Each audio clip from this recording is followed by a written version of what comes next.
Hello friends, welcome to GS for civil services. स्वागत है आपके इस चैनल पे। और आज इस वीडियो में हम अपना तीसरा लेक्चर जो है वो ये देख रहे हैं। इसमें हम देखेंगे कि मुद्रास्फीति का जो होता है, जो इन्फ्लेशन होता है, उसका कैलकुलेशन कैसे किया जाता है, यानी उसकी गणना कैसे की जाती है। तो इसमें हम बेसिकली आज क्या क्या पढ़ेंगे। तो हम लोग तो पढ़ेंगे कि इन्फ्लेशन का जो है कैलकुलेशन कैसे होता है। तो इसमें क्या देखेंगे हम, कैलकुलेशन ऑफ इन्फ्लेशन देखेंगे। और उसके जो बेसिकली जो फेमस टूल हैं जिसे बोलते हैं सीपीआई और डब्ल्यूपीआई, ठीक है, होलसेल प्राइस इंडेक्स और कंज्यूमर प्राइस इंडेक्स। तो इनको हम इजी वे में अच्छे तरीके से समझते हैं। तो चलिए शुरू करते हैं। तो किसी भी देश में मुद्रास्फीति, मुद्रास्फीति मैंने आपको बता दिया है क्या होता है, तो वो याद रखिए आप। मुद्रास्फीति यानी कि महंगाई की गणना के उद्देश्य से सूचकांकों का प्रयोग होता है। सूचकांकों का मतलब क्या होता है, एक एक तरीके के तराजू आप कह सकते हैं या इंडेक्स कह सकते हैं, जिनमें क्या किया जाता है, कंपैरिजन किया जाता है और उसके माध्यम से रिजल्ट निकाले जाते हैं कि क्या उतार चढ़ाव हुए हैं। तो मुद्रास्फीति के आंकड़ों के आधार पे, तो जो आंकड़े आते हैं, जो स्टैटिस्टिक्स आते हैं, उन्हीं के बेसिस पे ये बताया जाता है कि एक देश में जो है किस तरीके की मौद्रिक नीतियां जारी की जाएं ताकि जो है जो मुद्रास्फीति है वो क्या रहे, कंट्रोल में रहे। क्योंकि मुद्रास्फीति का ना होना भी एक विकसित देश या विकासशील देश या एक उभरती हुई इकॉनमी के लिए अच्छा नहीं है। ठीक है। तो मौद्रिक नीतियाँ कौन बनाएगा, मॉनेटरी पॉलिसीज़ ये केंद्रीय बैंक यानी कि रिजर्व बैंक बनाएगा, जिसके माध्यम से अर्थव्यवस्था में तरलता, तरलता का मतलब क्या होता है, लिक्विडिटी, मुद्रा का प्रभाव, यानी कि एक इकॉनमी में कितना पैसा आम लोगों के पास है, जनमानस के पास है, जिसका वो इस्तेमाल किस लिए कर रहे हैं, खर्चे के लिए कर रहे हैं। वो डिमांड क्रिएट कर पा रहे हैं कि नहीं, और सप्लाई फिर उसी के एवज में हो पा रही है कि नहीं, कि को नियंत्रित किया जाता है। भारत में मुद्रास्फीति गणना के लिए दो प्रमुख सूचकांकों का प्रयोग किया जाता है। दो प्रमुख सूचकांक हैं यानी कि इंडेक्सेस हैं, जिनको मैंने बताया आपको। आगे देखें तो पहला जो इम्पोर्टेंट है वो है थोक मूल्य सूचकांक, जिसे क्या बोलते हैं, होल प्राइस इंडेक्सेस बोलते हैं, डब्ल्यूपीआई। और दूसरा होता है उपभोक्ता मूल्य सूचकांक, जिसे बोलते हैं कंज्यूमर प्राइस इंडेक्स, सीपीआई जिसे बोलते हैं। वर्ष 2013 के अंत तक भारत में, वर्ष 2013 या 14 के अंत तक भारत में जो मॉनेटरी पॉलिसी को जारी करने के उद्देश्य से आरबीआई किसका इस्तेमाल करती थी, डब्ल्यूपीआई को प्रमुख सूचकांक माना जा रहा था। ठीक है, क्या माना जा रहा था, यानी कि होलसेल प्राइस इंडेक्स, जिसे क्या कहा जाता है, थोक मूल्य सूचकांक भी कहा जाता है, उसको जो है इम्पॉर्टेंट माना जाता था। यानी बेसिकली उसी का इस्तेमाल किया जाता था इन्फ्लेशन को नापने मापने में, और उसके बाद जो है उसी के हिसाब से मॉनेटरी पॉलिसी, जो क्रेडिट पॉलिसी होती है, उसको क्रिएट करने में आरबीआई, जो कि एक सेंट्रल बैंक है, वो काम करती है। फिर उर्जित पटेल जो है कमेटी बनती है 2014 में, और उसके आधार पे जो उसने रिकमेंडेशंस दी हैं, सीपीआई को यानी कंज्यूमर प्राइस इंडेक्स या उपभोक्ता मूल्य सूचकांक, क्या बोलते हैं इसे, उपभोक्ता उपभोक्ता मूल मूल्य सूचकांक, ठीक है, इसे लाया गया। तो ये याद रखिएगा 2014 में कौन आया, वो आई उर्जित पटेल कमेटी। तो डब्ल्यूपीआई पहले हम लोग देख लेते हैं। ठीक है, डब्ल्यूपीआई के अंतर्गत मूल्यों में होने वाले परिवर्तन को थोक बाजार के स्तर पर देखा जाता था, यानी कि खुदरा जो है उस पर नहीं देखा जाता, थोक पे देखा जाता था। इसके आंकड़े प्रति माह वाणिज्य मंत्रालय, जो मिनिस्ट्री ऑफ कॉमर्स है, वो इसे जो है पब्लिश करती थी। और डब्ल्यूपीआई की गणना के लिए एक बास्केट रखा जाता था। एक बास्केट का मतलब क्या है, एक जैसे छोटा सा बास्केट आप ये देख लीजिए, ये बास्केट है, इसी में कुछ क्या कमोडिटीज़ वगैरह रख ली जाएंगी, फिर उसके बाद जो है उसी में क्या किया जाएगा, उसके हिसाब से ही नापा जाता था। तो इसमें वक्त के साथ साथ संशोधन भी किया जाता था। इस बास्केट में संशोधन 5 वर्ष के बाद ही किया जा सकता था, किया जा सकता है।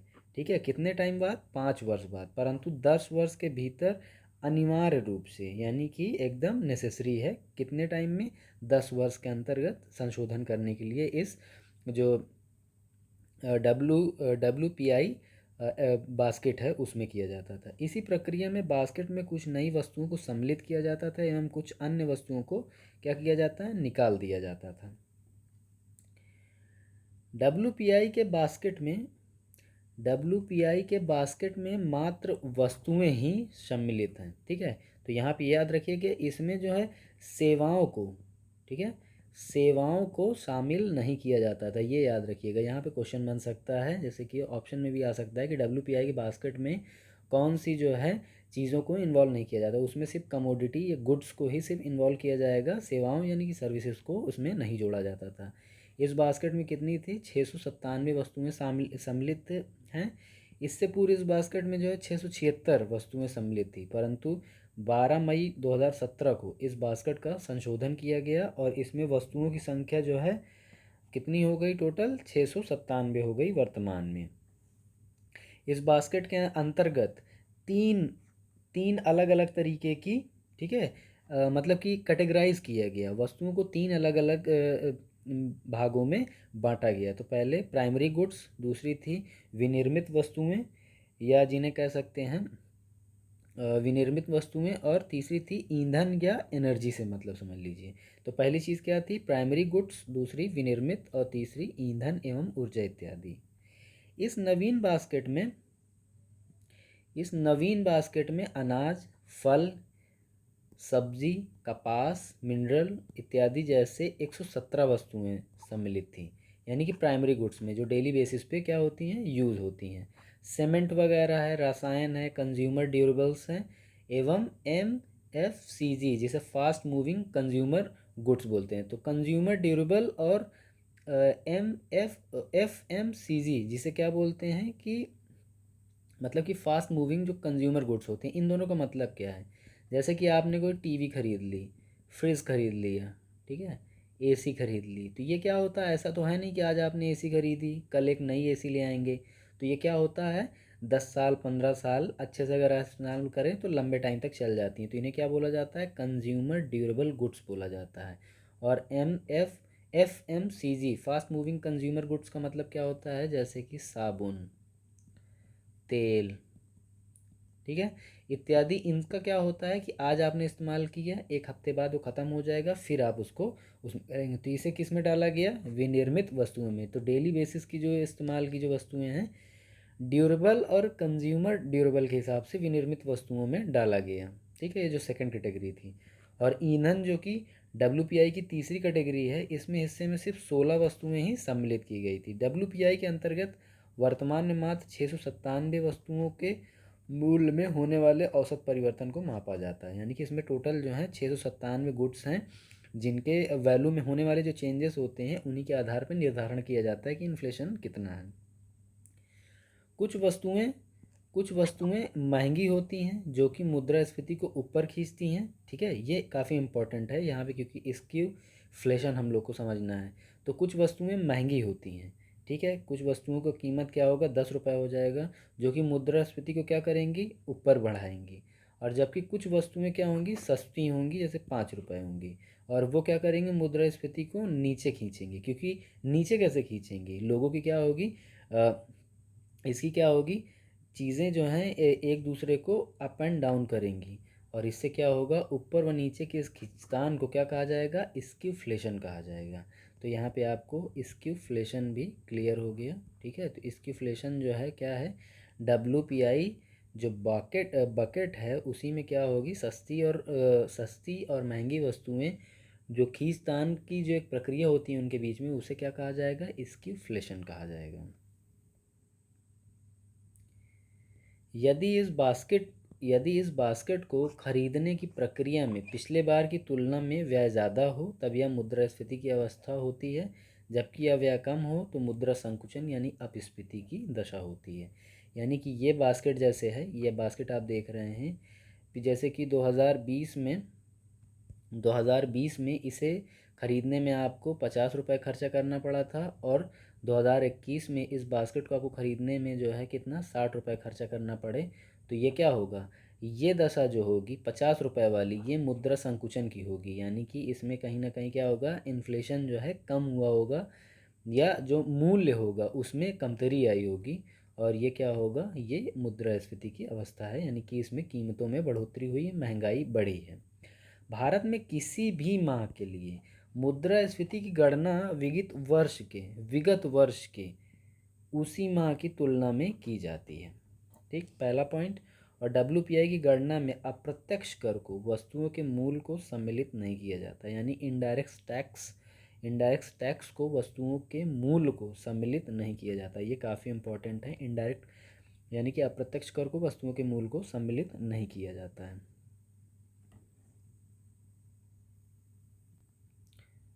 अब जैसे कि इसमें विगत जो वर्ष का मामला ये है कि जैसे कि फेब 2021 वो फेब जो है 2021 का हमें क्या करना है, डब्ल्यूपीआई के हिसाब से मुद्रास्फीति भारत की जांचना है। तो इसको हम कैसे देखेंगे, विगत वर्ष जो पिछला वर्ष रहा है, तो उसमें फरवरी जो है 2020 के हिसाब से इसको क्या करेंगे, काउंट करेंगे।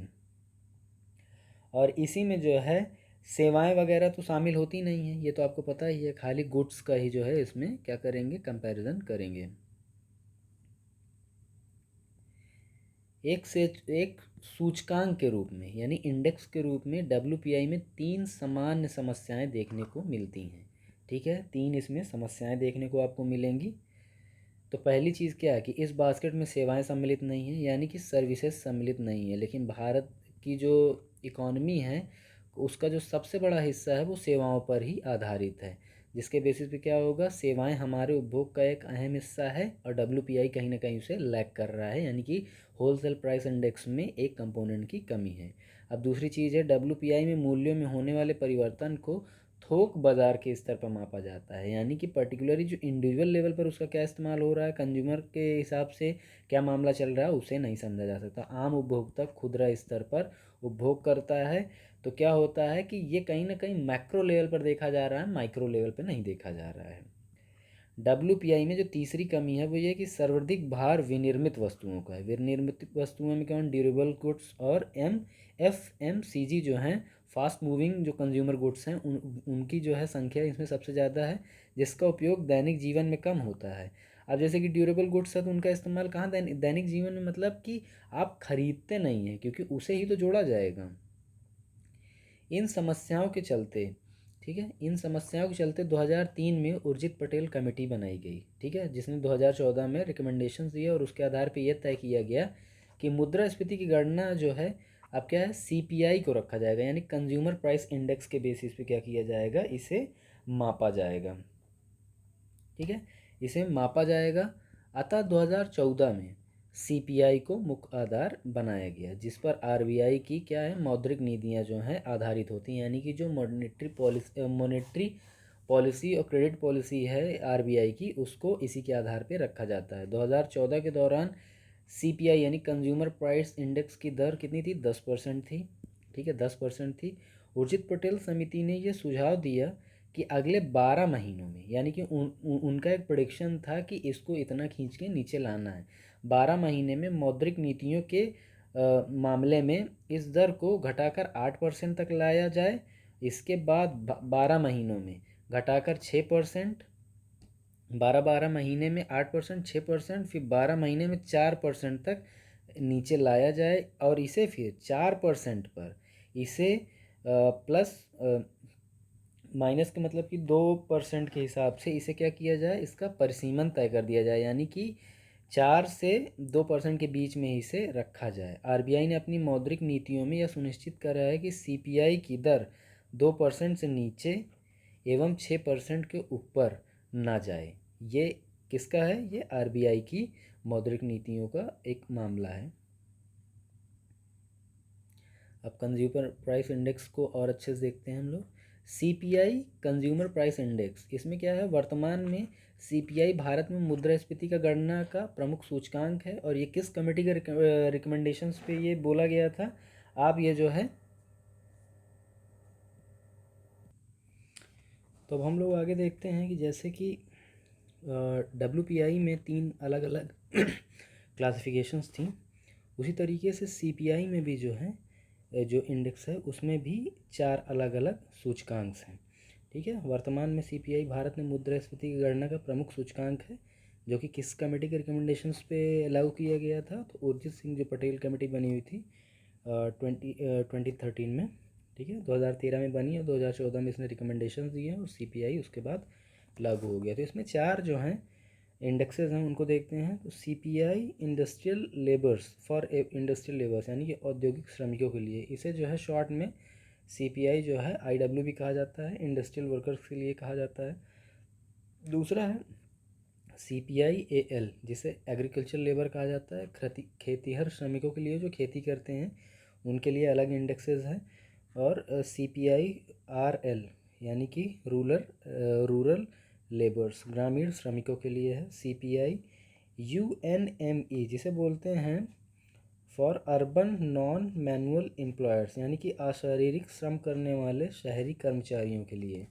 ठीक है, तो ये 4 अलग अलग इंडेक्सेस हैं किसके अंदर, CPI के अंदर गया था। वर्तमान में अभी इनमें से सिर्फ 2 का इस्तेमाल हो ही नहीं रहा है, तो जो हो रहा है उनको हम लोग देखते हैं आगे।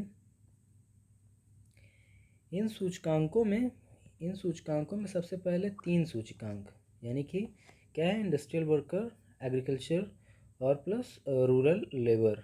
तो इनको जो है श्रम मंत्रालय के अंतर्गत रखा गया, यानी कि मिनिस्ट्री ऑफ लेबर के अंतर्गत कार्यरत जो लेबर ब्यूरो है, श्रम ब्यूरो है, इनकी रिपोर्ट यही प्रकाशित करती है। कौन, श्रम मंत्रालय के अंतर्गत काम करने वाली लेबर ब्यूरो, ये क्या करती है, 3 इंडेक्सेस की जो रिपोर्ट है यही पब्लिश करती है। जबकि जो चौथा सूचकांक है वो क्या है, NUME है, यानी कि नॉन मैनुअल जो अनएम्प्लॉयमेंट के लोग हैं, यानी कि वो लोग जो मेहनत वाला काम नहीं करते हैं, ठीक है, उनके बारे में बात हो रही है। तो केंद्रीय सांख्यिकी कार्यालय यानी कि CSO, सेंट्रल स्टैटिक्स ऑफिस जो है वो क्या करती है, जारी करती है चौथा इंडेक्स। तो CSO सांख्यिकी एवं कार्यक्रम कार्यान्वयन मंत्रालय यानी MoSPI, ministry of statistics and programme implementation जो मिनिस्ट्री है उसके अंतर्गत क्या करती है, कार्य करती है CSO। ठीक है, इन 4 सूचकांकों में से नीचे के 3 जो सूचकांक है अब जारी नहीं किए जाते। तो नीचे के 3 सूचकांक से क्या मतलब है, AL यानी कि एग्रीकल्चर लेबर, रूरल लेबर और NUME, इन तीनों को जो है अब पब्लिश नहीं किया जाता। अभी इंडस्ट्रियल वर्कर्स जो है इन चारों में से अभी भी पब्लिश किया जाता है। बाकी कुछ नए भी चेंजेस आए हैं उनको हम आगे देखेंगे। तो पहला सूचकांक अब भी जारी होता है, कौन जारी करता है, labour bureau under ministry of labour. ठीक है, CPI इंडस्ट्रियल श्रमिकों के लिए आधार पर ही सरकारी कर्मचारियों की महंगाई भत्ता वत्ता वगैरह जो होती है ये सारी चीज़ें तय करती हैं। इसकी गणना के लिए आंकड़े कुल 78 औद्योगिक क्षेत्रों से लिया जाता है। कितने इंडस्ट्रियल रीजन से लिया जाता है, एरिया से लिया जाता है 78। ठीक है, 78 रीजन से लिया जाता है। नीचे के 3 सूचकांकों को खत्म करने के उपरांत CPI के अंतर्गत 3 नए सूचकांक जारी किए गए हैं, यानी 3 नए इंडेक्सेस बनाए गए हैं। तो वो क्या हैं उनको देखते हैं। तो उसमें है CPI रूरल ग्रामीण, CPI अर्बन शहरी और CPI ऑल इंडिया कंबाइंड यानी कि AIC। ठीक है, ऑल इंडिया, ये क्या है, ऑल इंडिया कंबाइंड यानी अखिल भारतीय। ठीक है, तो एग्रीकल्चर लेबर की जगह आप ये बोल सकते हैं कि रूरल उन्होंने बना लिया। ठीक है, और तो ये जो हैं ये 3 नए इंडाइसेस अब इस्तेमाल किए जा रहे हैं। इन तीनों की गणना कौन करता है, केंद्रीय सांख्यिकी कार्यालय करता है, यानी कि सेंट्रल स्टैटिक्स ऑफिस जो है CSO ये करता है। ठीक है, मिनिस्ट्री ऑफ जो मॉस्पी है उसके अंतर्गत ये काम करता है। CPI रूरल के माध्यम से ग्रामीण क्षेत्रों का मुद्रास्फीति, यानी कि जो ये है CPI रूरल है, इसमें क्या होता है, ग्रामीण क्षेत्रों की मुद्रास्फीति को इसमें कवर किया जाता है। ठीक है, इस उद्देश्य से इसमें 1883 ग्रामीण क्षेत्रों के आंकड़े एकत्रित किए जाते हैं प्रत्येक वर्ष। और इसकी गणना के लिए रखे गए बास्केट में कितने हैं, 448 वस्तुएं एवं सेवाएं हैं। तो वस्तुएं एवं सेवाओं से क्या मतलब समझ रहे हैं, ठीक है, गुड्स तो है ही हैं इसमें, लेकिन इसमें सर्विसेज भी इंक्लूड किए गए हैं जो कि किस में नहीं थे, WPI में सर्विसेज नहीं थी। ठीक है, तो ये चीज़ है। आगे देखते हैं हम लोग। तो अब जो नए, तो इसमें क्या किया गया है कि अब देखिए CPI अर्बन, रूरल देख लिया हम लोग, सीपीआई जो कंज्यूमर प्राइस इंडेक्स अर्बन है, इसके माध्यम से क्या किया जाता है, शहरी क्षेत्रों की जो मुद्रास्फीति यानी कि शहरी क्षेत्रों की जो महंगाई है उसकी गणना इसी में की जाती है। इस उद्देश्य से आंकड़े कुल 310 शहरों से एकत्रित किए जाते हैं। कितने शहरों से? 310 शहरों से। एक बास्केट में 640 वस्तुएं एवं सेवाएं हैं, तो इसमें कितनी हैं? इसमें मतलब कि कम है, ठीक है। सीपीआई ऑल इंडिया कंबाइंड इन दोनों सूचकांकों को, यानी कि सीपीआई रूरल और सीपीआई अर्बन, इन दोनों को मिला के कौन सा इंडेक्स तैयार किया जाता है? All India combined. इसका क्या है? औसत है, एवरेज जो होता है उसको इसमें देखा जाता है। तो सीपीआई की गणना के लिए रखे गए बास्केट को क्या किया जाता है? छः हिस्सों में विभाजित किया जाता है। वो बास्केट को कितने भागों में विभाजित किया गया था? 3, यानी कि डब्ल्यूपीआई के जो बास्केट थे उनको 3 भागों में विभाजित किया गया था। प्राथमिक और विनिर्मित। तीसरा क्या था? तीसरा था एनर्जी यानी कि ईंधन। लेकिन इसमें क्या किया गया है? 6 भागों में इसे विभाजित किया गया है। तो ये 6 भागों को थोड़ा सा हम अच्छे से समझते हैं। तो सीपीआई की गणना के लिए रखे गए बास्केट को 6 हिस्सों में बांटा जाता है। खाद्यान्न एवं पेय पदार्थ, यानी कि जो फूड वगैरह होता है और बेवरेजेस जो होते हैं, इनका वेटेज क्या है? 47%, यानी कि सबसे ज़्यादा जो हिस्से में भागीदारी है वो खाद्यान्न एवं पेय पदार्थ की है। मैक्सिमम इन सीपीआई में सबसे ज़्यादा इन्हीं का है। फिर दूसरा क्या है? पान, सुपारी, तंबाकू को इसमें इंक्लूड किया गया है। वस्त्र, जूते, चप्पल इत्यादि को, ईंधन एवं ऊर्जा, आवास। अन्य में जो है इसमें कुछ अनिवार्य सेवाएं जैसे कि सम्मिलित की गई हैं, संचार, परिवहन, शिक्षा, चिकित्सा, मनोरंजन, एसेंशियल सर्विसेज हैं जो कि हर जगह पे मौजूद होना ज़रूरी है। इनको भी जो है सीपीआई की जो बास्केट्स है उसमें इसको इंक्लूड किया गया है। तो अभी आगे देखते हैं हम लोग क्या है कि नोट में यह है कि वर्तमान में डब्ल्यूपीआई की गणना के लिए आधार वर्ष क्या है? ये बहुत इंपॉर्टेंट है। आधार वर्ष है 2011 और 12। और सीपीआई इंडस्ट्रियल वर्क जो होता है यानी कंज्यूमर प्राइस इंडेक्स आईडब्ल्यू के जो आधार वर्ष है यानी कि बेस ईयर है वो क्या है? 2013 से 14 है, ठीक है। कितना है? 2013 से 14 है। CPI rural, CPI urban, CPI all India combined जो है इसके लिए जो आधार वर्ष क्या है? 2011 और 12 है, यानी कि जो डब्ल्यूपीआई है और सीपीआई ये जो कंबाइंड जितना भी है ये 2011-12 ही इसका क्या है? आधार है, ठीक है। अर्थव्यवस्था की मुद्रास्फीति से निर्यात में कमी होगी क्योंकि ये वस्तु महंगी होगी जबकि आयात में वृद्धि होगी। इसको जो है हम आगे आने वाले चैप्टर में समझेंगे। और लास्ट जो इसमें एक इम्पॉर्टेंट कॉन्सेप्ट है वो हम देख लेते हैं और वो है कोर इन्फ्लेशन, ठीक है। क्या है? Core inflation. तो इसको क्या है? मुद्रास्फीति की गणना में जिस बास्केट का प्रयोग होता है उसमें सम्मिलित वस्तुओं का मूल्य सामान्य रूप से क्या होता है? परिवर्तित नहीं होता है, यानी कि फिक्स होता है। कुछ वस्तुओं का मूल्य तीव्र गति से परिवर्तित होता है जबकि कुछ वस्तुओं का मूल्य लंबे समय तक स्थिर रहता है। कोर मुद्रास्फीति मात्र उन वस्तुओं के मूल्य में होने वाले परिवर्तन को मापती है जिनका मूल्य लंबे समय तक क्या रहता है? स्थिर रहता है।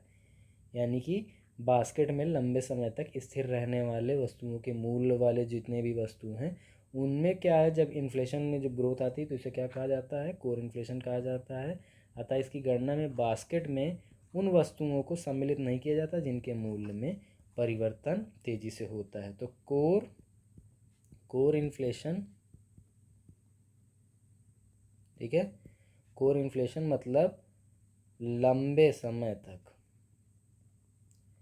जिन वस्तुओं में कोई बदलाव ना आए, ठीक है, कीमत में उनकी जो है क्या हो कि कीमत में उनके चेंज ना आए, वो क्या होगा? और अगर उनमें चेंजेस आ जाते हैं तो वो क्या कहलाएंगे? कोर इन्फ्लेशन कहलाएंगे। तो आई होप कि आपको ये क्लियर हो गया होगा। अगर आपको वीडियो अच्छी लगी होगी तो शेयर करिए, सब्सक्राइब करिए और लोगों को जो है पहुँचाइए भी। Thank you for watching the video.